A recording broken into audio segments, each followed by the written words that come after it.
Baby, baby. Ladies and gentlemen, you do not see my face, but this is JoeJinMovieSoAwesome. I'm behind the black screen. Yes, here we go. I'm Joe. This is... Oh, okay. This is his. One Jin, and Joe. Here we go. I'm one Jin. That's Joe. Today we will be talking about Moving, the K-drama superhero series. 17 episodes has been out, but next week 3 will drop at the same time, and season 1 will end at 20 episodes. Yeah. So this is a penultimate podcast before the end. Full spoilers ahead for all 17 episodes. So if you have not watched it, please come back later. Here we go. You know, we talked about this last time, but I did not have much expectation for this show. And after watching a few episodes, I thought it was pretty good. Yeah. And the more we go deep into the story, the more I kind of like it. And I can clearly see that this is very well written. You know what it is? I feel like Kang-poo, the screenwriter, and he's a famous webtoon artist in Korea. He's been active for a long time. I think he's a big fan of Hollywood. And he's very good at bringing these like cinematic Hollywood elements and Koreanizing it a little. Because... You know, if you think about it, there's a lot of Forrest Gump trope, the strong idiot trope. There's also the spy thing. This is sort of a hybrid genre, to be honest, because espionage is all over the shit. You know what I mean? And we like that stuff because we grew up with 007. The movies, I know the novels are from the UK, but... And another element that we have to mention that is not Hollywood is our...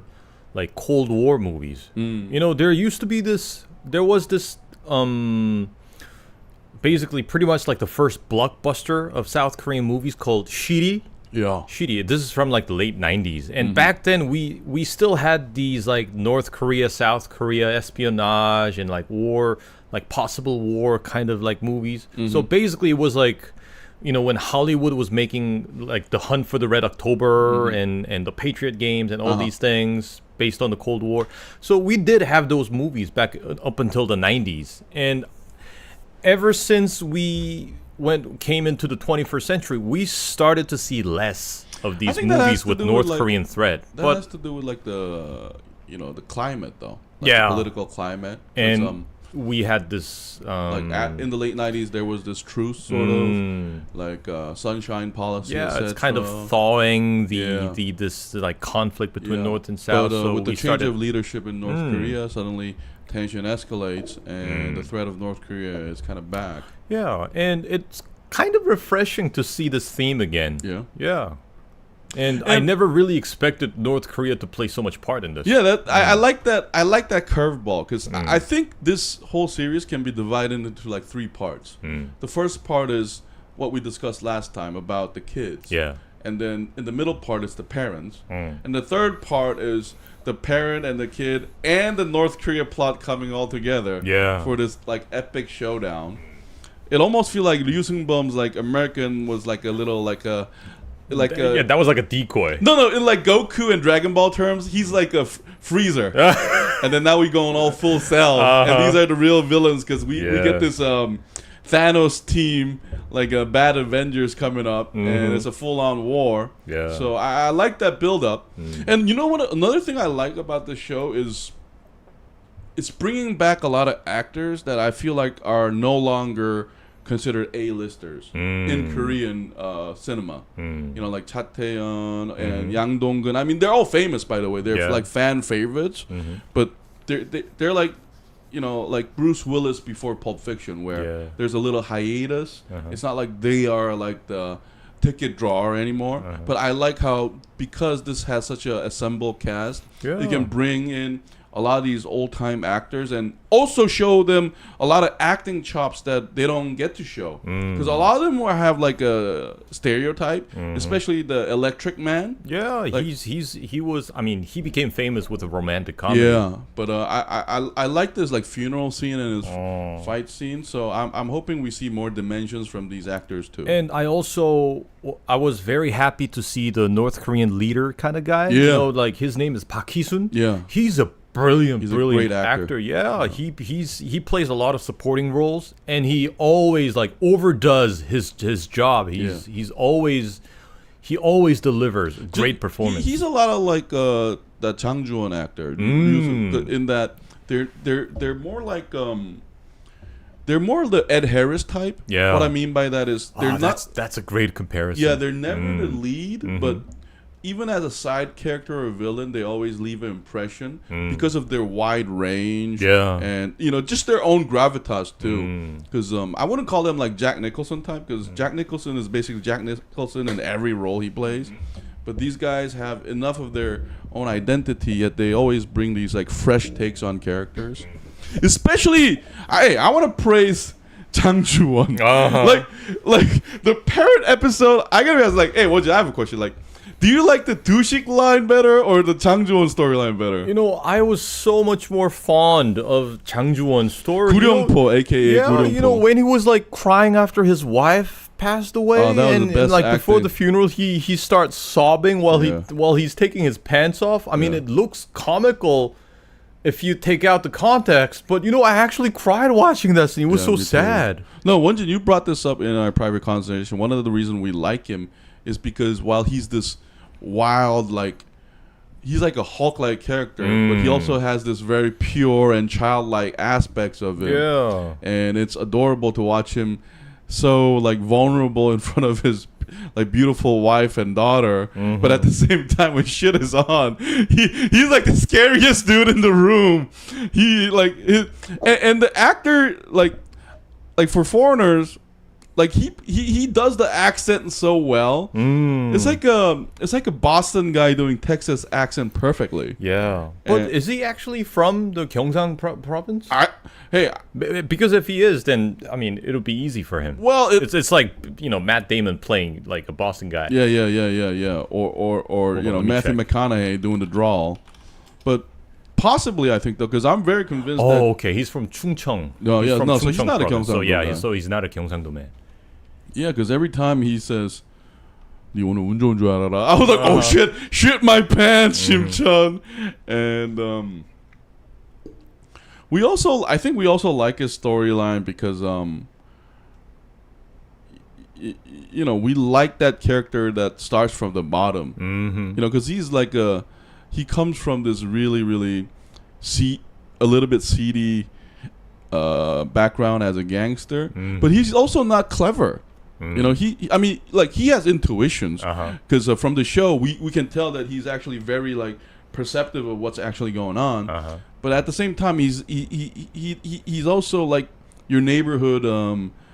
You know how every village has that guy we all like, because he's always nice and polite, and he's that kind of guy. So he plays that duality really well. Yeah, because he can switch it on. And there were a lot of crying scenes, and his story is a great love story. Not that Doo Sik-gen's Hyoju wasn't bad either. Yeah, but his is like their meeting is almost destiny. There's that element to it, and these are both like down-stricken people. Like it's like that Forrest Gump thing where both of them come from bad family background. In this like shitty neighborhood, yet they find true love and have a beautiful daughter. So it's one of those stories like I think we love. Yeah, started from the bottom, now we're here. And I like the fact that the writer spent so much time developing these characters. So I really enjoyed the flashbacks of the parents, like also including the class president's father. That was also the neighborhood dummy who's interesting really strong. Storyline. Yeah, interesting story. That's what I talk about Forrest Gump, because we have this mentally handicapped person who happens to have superpowers, and that's actually very interesting. Yeah. And we talked this in private, but every time he has this obsession basically. So he always looks at the time. Yeah, he's this Rain Man with a Rain Man, or like the Equalizer. You know how like Denzel Washington always like times his movements and everything with his watch. Yeah, definitely. It's like a good version of OCD. Like they have these. I don't know how like the science goes, but I'm assuming like while they lack other capacity, the other brain functions are highly tuned. So the Rain Man does this, And I know it's some anyway.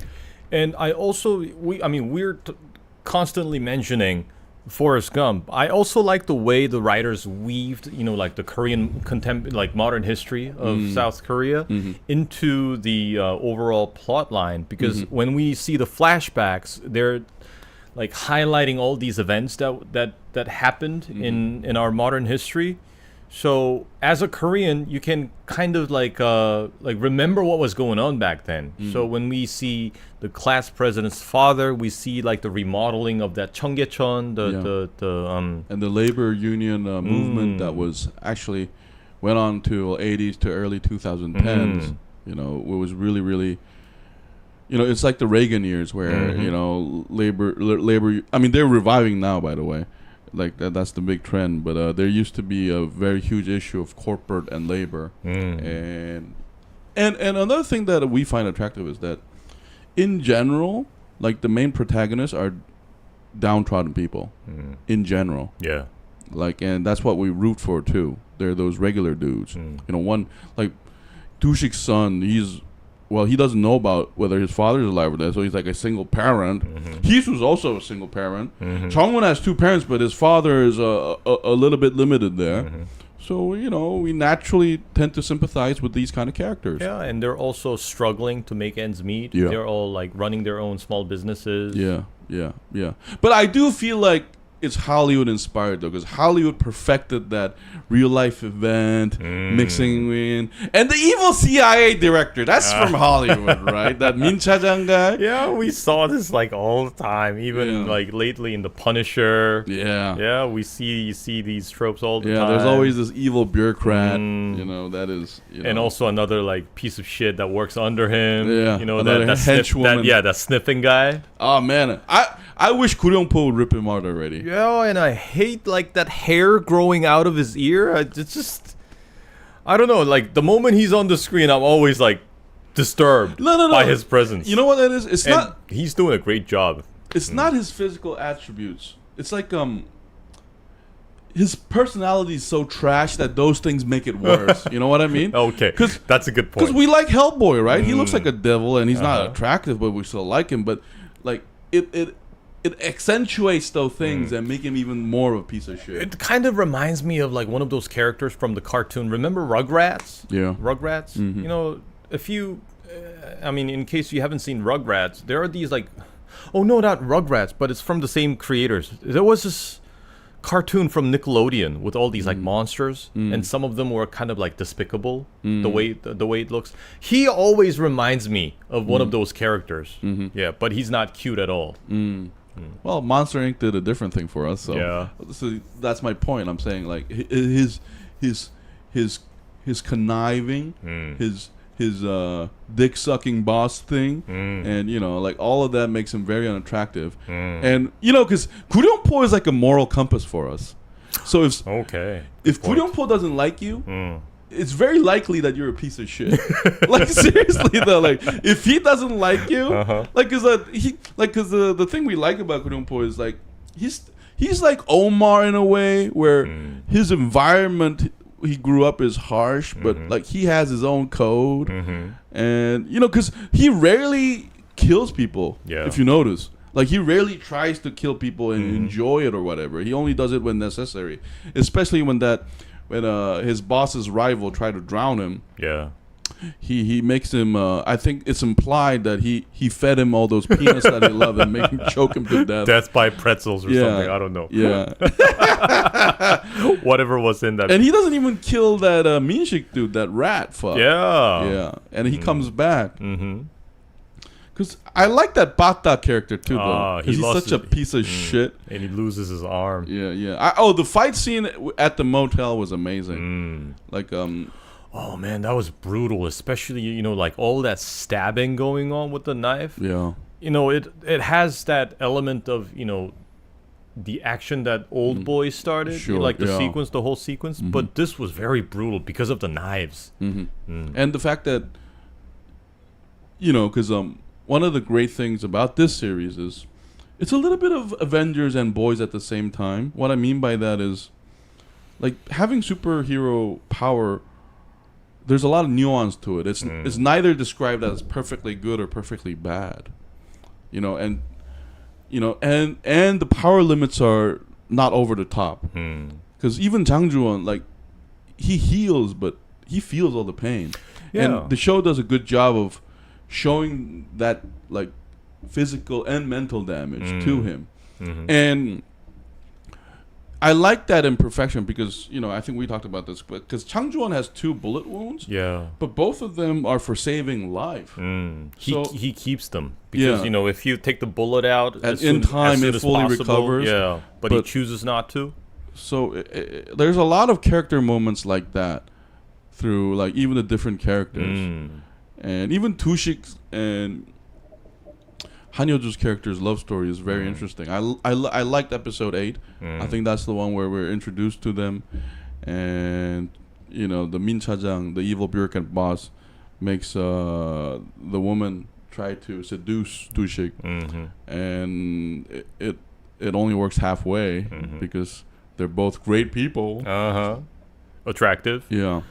And by the way, going back to the bullet wound thing, I like the fact that the writers decided not to explain it too much. They just show instead of telling us. And it would suck if, like, there's a scene where, like, somebody asks what the wound is about, and he's like, oh, these like represent like people I saved and blah blah blah. The moment he explains it, it's gonna be shit. Yeah. So I like the fact that they choose not to explain too much on this. That's a great thing about cinema, though. Like, some things can be just shown, and there are slow, like, there are, like, brooding scenes where we see him first he want to do, but he doesn't, and later we get to find out the second blue wound too, and it's when he saves that soldier who happens to be that was a great connection. Who was the teacher after all? Yeah, and because that's valuable because there's karma, there's implied karma. Because he saved that guy, the guy he saved ends up being his daughter's teacher, and he happens to be a teacher that gives a shit about his student. Yeah. I mean, talking about that episode, the teacher being assigned to that work, he starts off as like another black agent for the National Security Agency or something. Yeah. What are they called? National Intelligence Service? I think that's the NIS, National Intelligence Service. That's National the official Intelligence Service. And I like the fact that he was assigned the job, but he kind of grows into it, and he starts to seriously consider himself a proper teacher. Yeah, no, you know what that is? That's the Donnie Brasco moment. Yeah, I'm undercover as a teacher, but I'm confused about which one is the priority. It's like movie. See, this is what I'm talking about Hollywood, because like Kang-poo is really good at mixing these tropes in a very fresh way. Because if you think about it, all his past webtoons, which I highly recommend, are like genre convergence. I think that's but I would say that's our trend these days, right? Because we can never really watch a straightforward, like, thriller or superhero. And, also we have to ask ourselves: is there something truly, truly unique and original these days? Oh, let's do the podcast with that one, man. Whoa, that was too heavy. But anyway, so I thought that story on the teacher was also a nice touch, giving him some depth about it. Yeah, definitely. And I also have to mention the North Korean spy incident in 1996. By the way, if you aren't Korean, that shit really happened. I mean, without the supernatural beings and whatever, these spies in 1996, they were armed and they infiltrated our country through the sea on a submarine, and it took months to basically, like, hunt them down, and there were a lot of soldiers who died in the process. And I also like the fact that they used this incident and add some, like, fictitious elements and turn it into a superhero story. So that was a fresh touch, because it is something that we rarely touch on these days, like we mentioned earlier, on movies or TV shows, because of, like, the changed landscape of, like, North-South relationship and everything. So bringing that up was a fresh touch for me.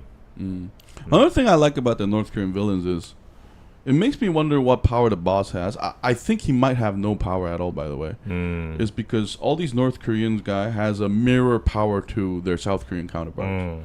because Yang Dong-gun's character is flying, and Gu Ryong-po's opponent is he seems like a metal man, like not healing, but like X-Men. What's that Iron Dude? Colossus. Yeah, Colossus. And so I am looking forward to like finding out if there's a special power, because remember the North Korean guys, they got a dude in a trunk. So that was a great touch also. It makes me wonder what's in there. I'm expecting some kind of honey badger like guy just jump out, like release the Kraken kind of thing. Yeah, because I would love to see like an animal type superpower, and he kills that reptile. Yeah, and I was also thinking about like Danny the dog, Jet Li's movie. Yeah, like the moment he's off the leash, he goes crazy. Yeah, like because X-Men already did it, where like some of those guys, like the power is so overwhelming that it takes over their human character, like that devil guy, or so I'm expecting some kind of honey badger that jumps out and become like super strong, like because even stronger than the big dude. Yeah, because I like how they introduce the big dude too. He's so big that when they're parked, he pulls his head out to let his neck and shoulder rest, because it's implied that he has to be in a car like this. It's huge. Yeah. One thing I did not like about the North Korean dudes is like the stereotype that they would all look like South Koreans from the 1970s. Remember, they pulled up on like in front of the school in a Mercedes. Why do they have to look like they just came out from a concentration camp? Yeah, that's true. With all like the bad haircut and everything. I don't know, because I think they were trying to like, how like in Hateful Eight, their British accent is crazy.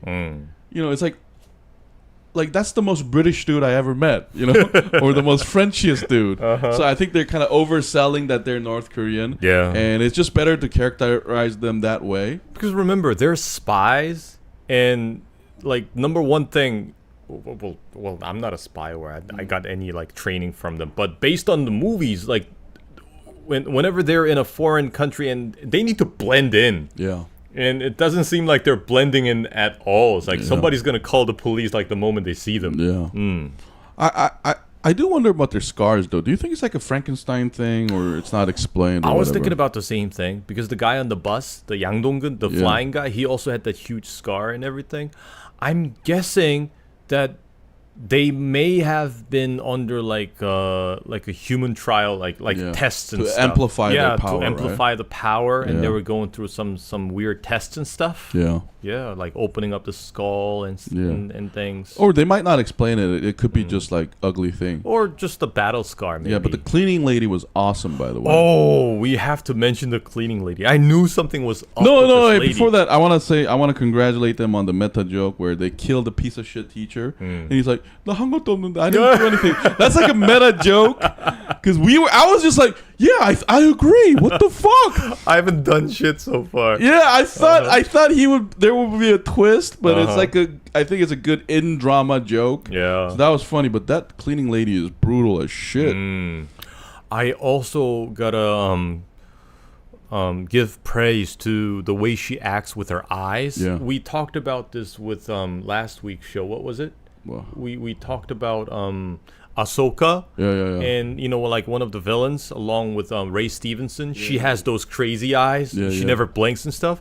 The same goes for this cleaning lady. Like the way she moves her eyes, and like it's like open wide, never blinks, like moving around, and you can see that she's vicious. And I love the way she acted with her eyes. You know what I like about that actor? Intense. Like, it was so short, but I always love it when in a superhero movie, the ones without superpower are intense. And she has that butcher vibe from The Boys, where there are super like powered beings, but the human person is dangerous. Wait a minute, but does she not have powers? Because she seemed kind of like exceptionally strong. I don't think so. I think she's just a special op person. Because you ever remember, like, Han Hyo-ju's character does have superpower, but it doesn't have anything to do with like physical attributes. Because even Hee-soon, she can regenerate, but she's not as strong as her father, it seems, or like she hasn't fully grown into yet.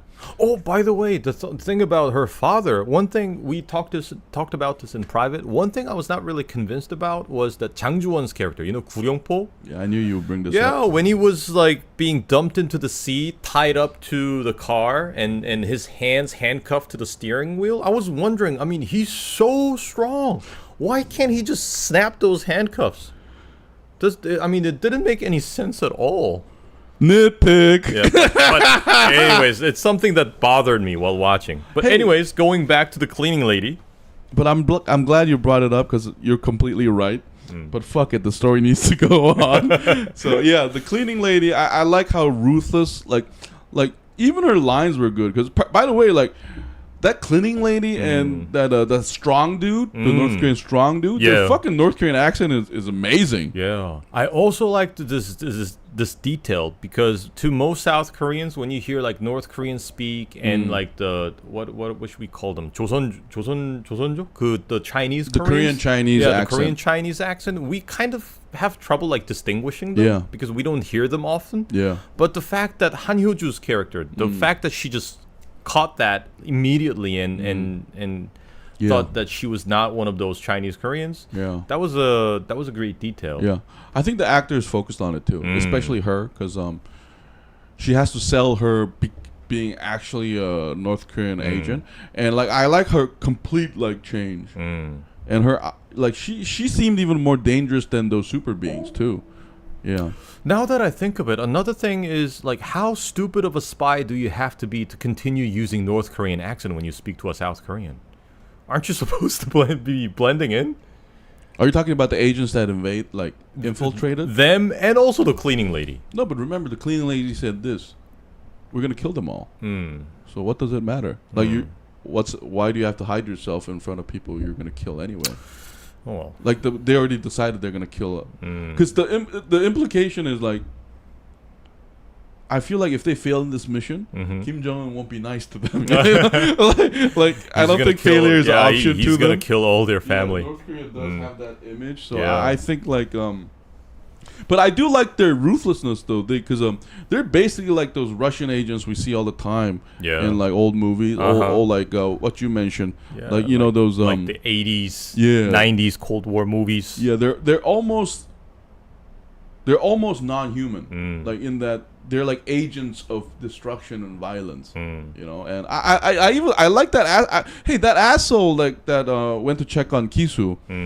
Like, do you think he has superpowers? Like, I don't think he does.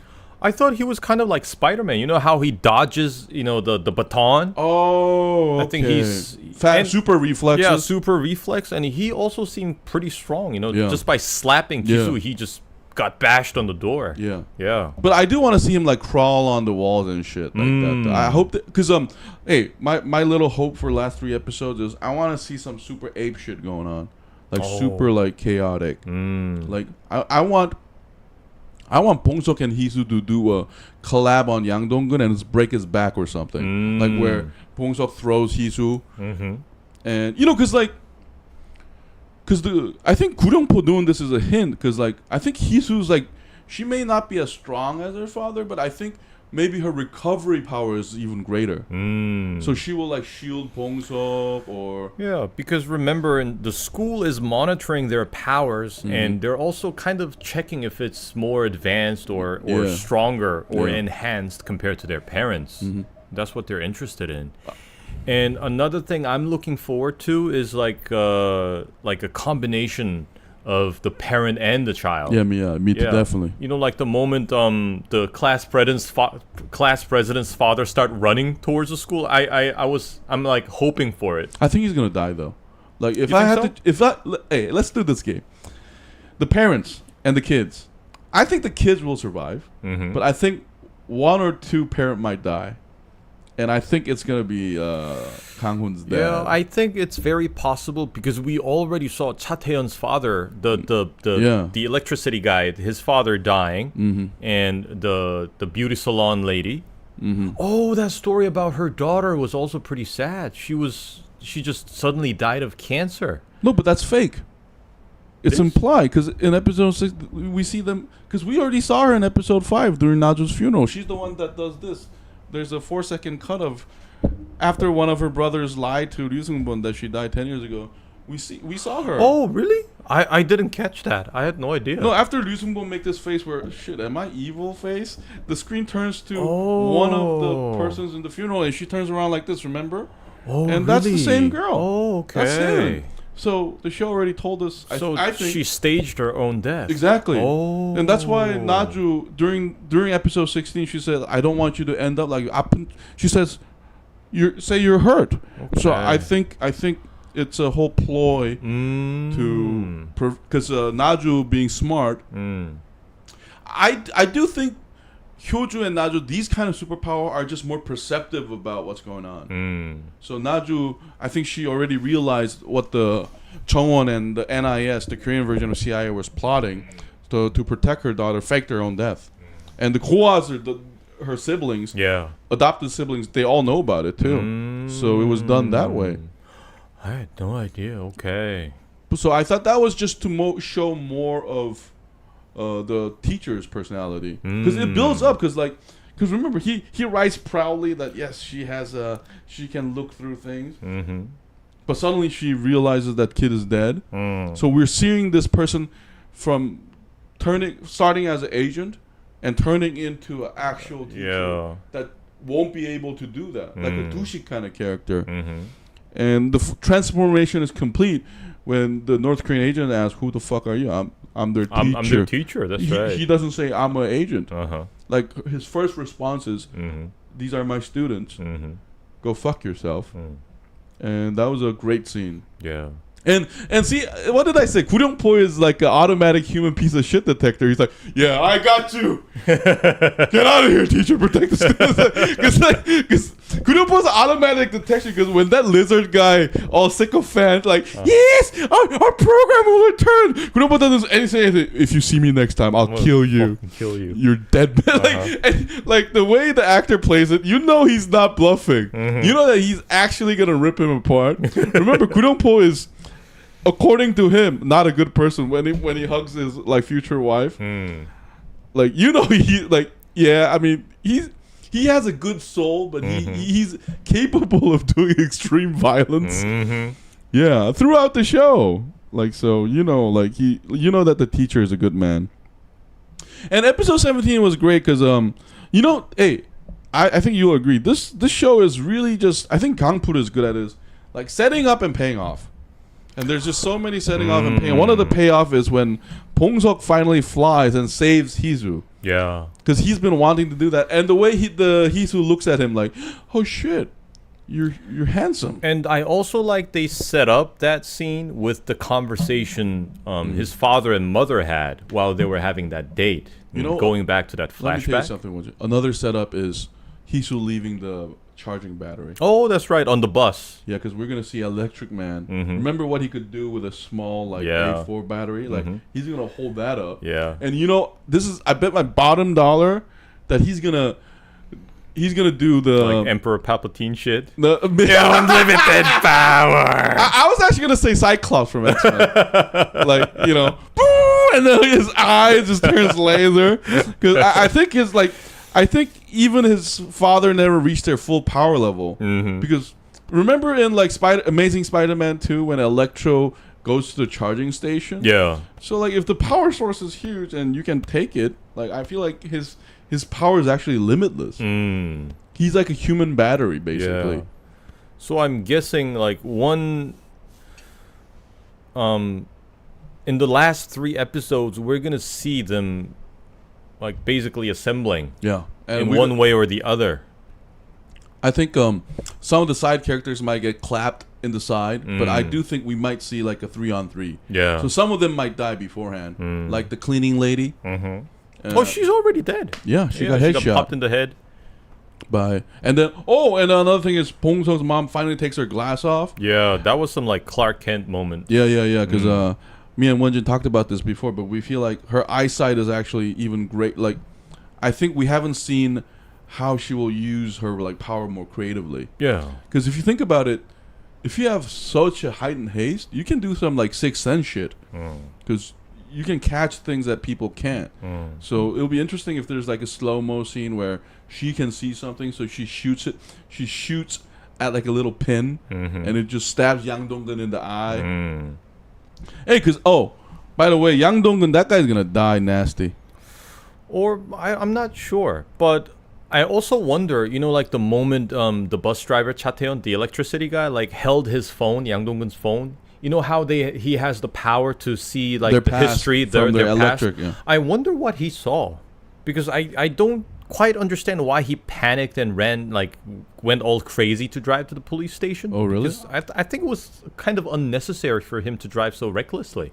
I thought it was implied that he could know like their intention, because like maybe he saw him coming from the north with deadly assassins. Because we know Cha Tae-yeon is gonna come to the school now. Because like he was trying, he was doing that to protect those kids. So we know he's a good soul. And I love the ajashi, like the old guy who keeps having his back in the bus station. The guy who like hired him, not hired him directly, but recommended him. Yeah, those are some great coworkers. Yeah, yeah, he's a great coworker. I wish I had a coworker like that. But anyway, the build-up is good. Han Yo-joo taking her glass off. Gu-ryong-po got his face cracked, but we know he's gonna coming back. That's right. We've seen him come back from worse. Yeah, yeah. And another thing, one more thing is the fate of Doo Sik, because the North Korean guys, they mentioned Doo Sik, Bong-seok's father, the flying guy. So I think you were right. I think he's alive. Yeah, he's alive. And we saw from episode, I don't remember, but when he was making his run, he said he's going to be wanted by both North and South. Yeah, so what did he actually do, I wonder? Oh, yeah. So I'm guessing he has something to do with the death of Kim Il-sung, their first leader. But maybe it wasn't exactly what he was instructed to do. I do think there's something more shady going on, because remember, it's the Korean agents that got him. So was there like some kind of dirty trade with the North Koreans where they handed over Doo Sik but got like South Korean prisoners back? Or, because we actually don't know where Doo Sik is. Is he in a Korean like maximum security cell? And what did he actually do? And what does North Korea know about Doo Sik's fate and everything like that? So I think Han Hyo-joo will try to find that out though. Like Bong-seok, because when she heard her husband's name, she's like, fuck. I'm gonna get my man. Yeah, because by the way, like all these like parents they're like trained in espionage, so I'm gonna feel sorry for the North Koreans that's been kidnapped by them. I think that frog, I mean not the frog, but the fast reflex guy is gonna get clapped. Like definitely, I think Gu-ryong-po is gonna, first of all, like look for his daughter. I think, I don't know, maybe the big guy will die first, but I'm guessing this fight is gonna escalate to a point where the North Koreans kind of they're cornered, and whatever is in that trunk is gonna show up. Yeah. That's gonna be a big surprise. Then the bus driver's gonna come, and it's gonna be like a party right there. Yeah. And I'm guessing let's try to guess how the season's gonna end. I'm guessing that all these characters, like scattered across all over the place, they're all gonna assemble in one place, and we're gonna have this like big showdown against the North Koreans, I guess. What do you think? Yo, Wonjin, somebody give this guy a medal, because I think we all see that coming, man. Like, come on, like that. Like, okay. Or in like the most desperate situation where they're like cornered by the North Koreans, they're about to be slaughtered, Doo Sik shows up. Maybe. He's gonna be up in the air like Superman.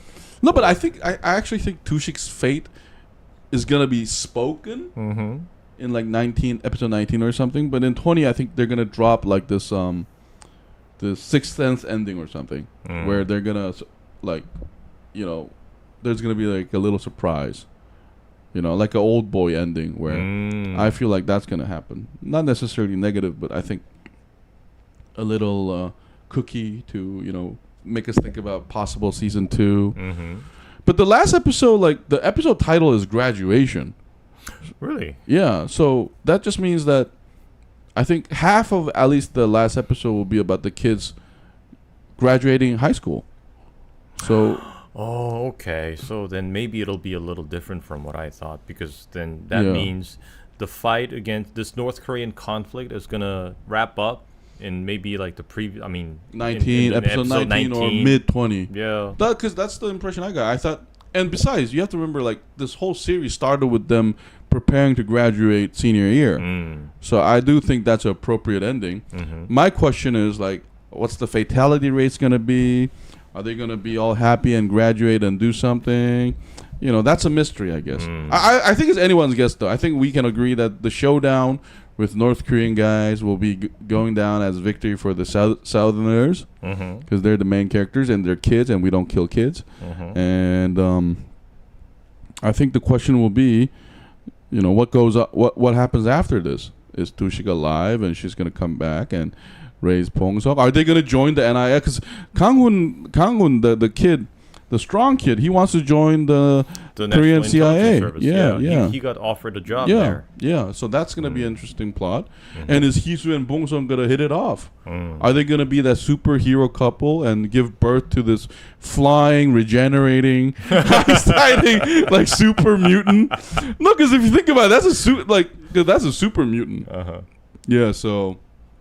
Man, that guy will be invincible. Now their kid needs to marry the strong kid, so that becomes a flying, regenerating, super strong. We're becoming more and more like Superman. And then the plot twist is this has all been like this great big plan of someone like behind the curtain. Just like what we saw in Dune, you know, like in Dune, there's a prophecy like the future leader. Hey, you know what's funny though? It's funny how there's actually. Like not none of them can actually throw like projectiles from their own body though. That's interesting. Even Electric Man needs electricity, so I do think the screenwriter decided on a certain power level.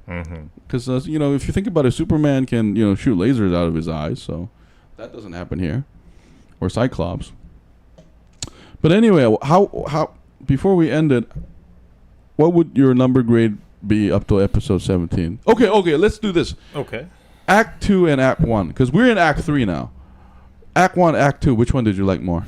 I actually prefer Act 2. Oh, really? The flashback of the parents. I thought that story was much more intriguing, because this high school stuff, it's kind of predictable, and those kids, their life is so far too short to have. I'm sorry, kids, but your life has been very short. So nothing too interesting happening with your life. It's like listen to your mom, listen to your dad, study. Yeah.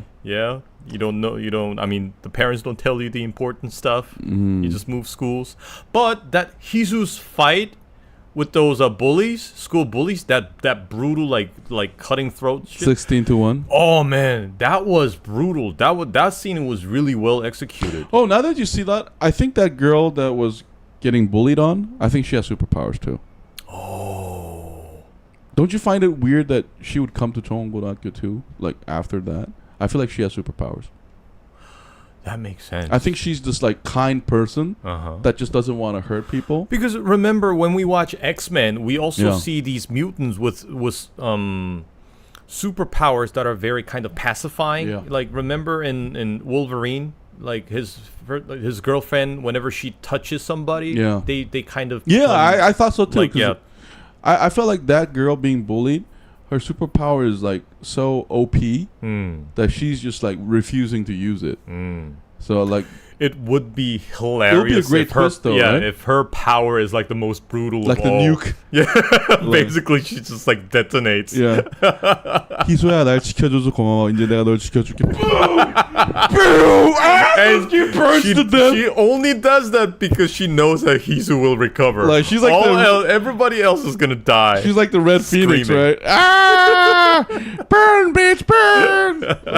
So I do think her and Naju's daughter will make a surprise visit at episode 19 or something. Or maybe episode 20, because there might be a season 2. Yeah. And they might become more important characters. But I do feel like that bullied girl, she's hiding something, and it has to do with, like, she has superpowers. Yeah. We just don't know what it is yet.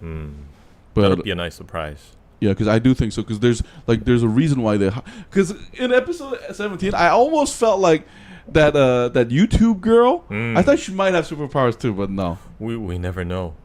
But the fact that she's surprised by it and posting it on YouTube, I think, it's kind of giving away that she doesn't have any superpowers. Yeah, and I thought Hee-soon might have superpower too, because he looked at his own leg. Yeah, and it's kind of hinted that he was being tested on something, but his leg kind of gave up, and he had this injury that he can't recover from or something. Yeah, and I think his power is like Flash.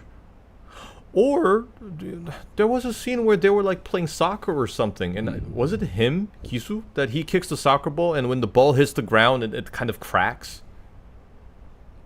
I don't remember that. Like Shaolin soccer, but I don't know. So he's got something to do with his leg. He's not powerless because he also constantly tells the class president about like their identity and everything. Yeah. He has this grudge against him because I think he could have been like one of them, but he couldn't. So I agree. Like this episode 17 has tested my patience now. There's just so many build up that episode 18 and 19 better fucking answer all of them. It's got to be like boom, boom, boom. Yeah, because like when I watched episode 16, I was a little bit mad.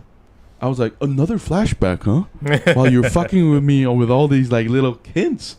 Thank you so much, but I think it will pay off. And I'm glad that they're dropping all 3 episodes at the end. Thank God.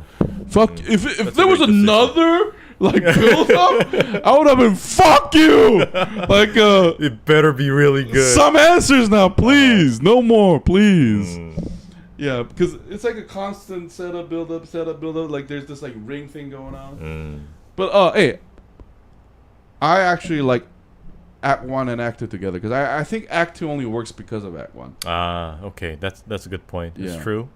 And I'm gonna give a number grade up to episode 1 to 17 a 9. Oh, I would also give it a 9. I think last time I gave it like an 8.5 or something, but up until this point, after like finishing all these flashbacks, I think I can confidently give this thing a 9. Yeah, the saga of the Korean Hulk, starting off as a gangster, getting betrayed all Piorangori style, and then meeting this beautiful woman who happens to be a prostitute. You know, because like that's also like another Monica Bellucci stereotype. And then falling in real love and getting this beautiful daughter that they didn't think they will have. But the parent dies tragically. And is there a plot there? I feel like that lizard guy tried to test their powers, so that's gonna be another thing. And so I like the saga of Chang-ju-won the man. And I just had a horrible idea. What is it? His wife was actually also a super, and her power is like coming back from the dead. Oh my god!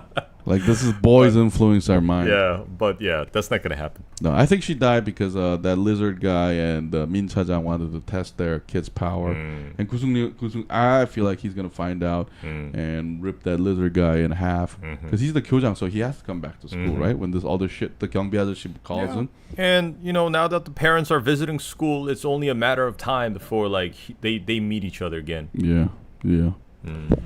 Anyway, that has been our take on moving Disney Plus. Episode 17. Up to episode 17. Last week will be the final 3 episodes, and we will be talking about the whole series next week. Thank you so much for tuning in. This has been JoeJinMovieSoAwesome. I'm Joe. I was one Jin. And we'll see you next week. Bye-bye. Bye.